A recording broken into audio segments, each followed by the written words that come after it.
L'enchanteur, au cœur de ce mystère, pleure les labeurs du voleur des couleurs.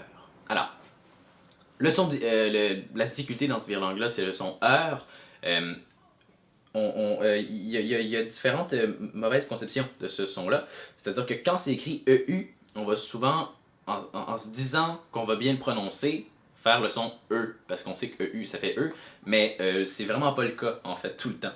Donc, par exemple, c'est l'enchanteur, donc c'est vraiment plus comme un E, l'enchanteur, pas exactement un E, parce que ce serait l'enchanteur, mais c'est l'enchanteur, au cœur de ce mystère, pleure les labeurs du voleur des couleurs, et non l'enchanteur, au cœur de ce mystère, l'enchanteur et non l'enchanteur, au cœur et non au cœur de ce mystère, mystère et non mystère.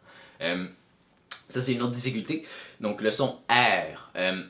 Au Québec, on a souvent l'habitude d'ouvrir la bouche trop grand quand on fait le son R, ce qui fait que c'est comme s'il y avait un A au début.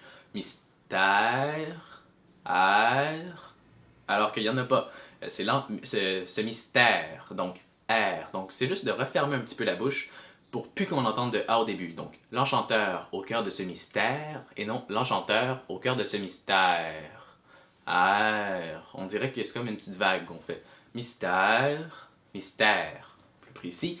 Et c'est la bonne manière de prononcer. Donc l'enchanteur au cœur de ce mystère pleure les labeurs du voleur des couleurs. Donc pleure et non pleure, pleure les labeurs, et non les labeurs, heure, pleure les labeurs du voleur, et ici c'est bien un du. Je parlais plutôt des Africains. C'est un du, donc du voleur, et non du voleur. Pleure les labeurs du voleur des couleurs, pleure les labeurs du voleur des couleurs. Alors c'est ça la bonne manière de le prononcer. L'enchanteur, au cœur de ce mystère, pleure les labeurs du voleur des couleurs.